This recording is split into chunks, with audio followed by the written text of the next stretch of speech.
Hello बच्चों, चलिए प्रश्न को देखते हैं। निम्नलिखित फलनों के स्थानीय उच्चतम या निम्नतम यदि कोई हो तो ज्ञात कीजिए। स्थानीय उच्चतम या स्थानीय निम्नतम मान जैसी स्थिति हो भी ज्ञात कीजिए। एफ एक्स बराबर एक्स की घात दो। तो देखिए यहाँ से हमारे पास में सबसे पहले हम मुख्य अवधारणा देख लेते हैं। तो मुख्य अवधारणा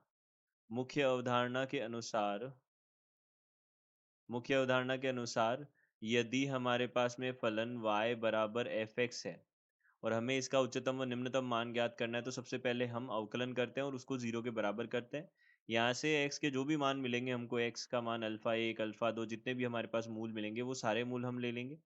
अब हम द्वितीय अवकलज ज्ञात करेंगे और वही किस पे ज्ञात करेंगे, किसी एक अल्फा आर पे, सब पे हम कुछ क्या करना पड़ेगा, जांचना पड़ेगा। तो यहाँ से अगर इसका मान धनात्मक आ गया तो हम बोल सकते हैं x बराबर अल्फा आर पर हमें क्या मिलेगा, निम्नतम मिलेगा। क्या मिलेगा? निम्नतम प्राप्त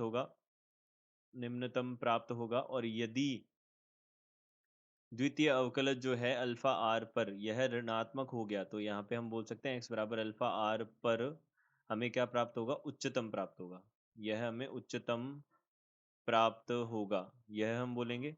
तो देखिए यहाँ पे हमारे पास फलन जो है वह क्या है, एफ एक्स बराबर एक्स की घात दो है।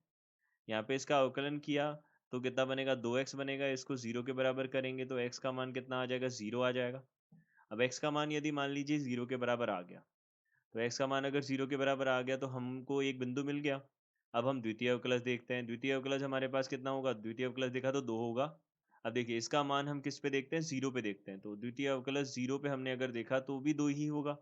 तो यह क्या है, हमारे पास धनात्मक है। अतः एक्स बराबर दो पर क्या मिलेगा, एक्स बराबर दो पर निम्नतम मिलेगा, निम्नतम होगा। एक्स बराबर दो पर निम्नतम होगा। अब देखिए एक्स बराबर दो पर निम्नतम होगा तो हमें देखना है एक्स बराबर दो पे मान क्या आ रहा है। तो एफ दो जो है वह कितना होगा, एफ दो यानी कि हमने दो रखा है यहाँ पे।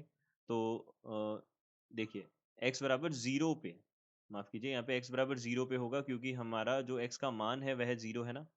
तो हम यहाँ से बोलेंगे एक्स बराबर जीरो पर यह क्या होगा, निम्नतम प्राप्त होगा। दो तो उसका मान होगा।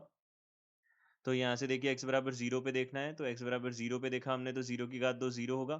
तो यह हम बोल सकते हैं एक्स बराबर जीरो पर निम्नतम मान निम्नतम मान जीरो प्राप्त होगा, जीरो प्राप्त होगा। तथा उच्चतम मान विद्यमान नहीं है, उच्चतम मान विद्यमान नहीं है, विद्यमान नहीं होगा। यह हमारे पास बनेगा। तो यहाँ से हम बोल सकते हैं दिए गए प्रश्न का उत्तर यह है। आशा करते हैं आपको समझ आया होगा। धन्यवाद।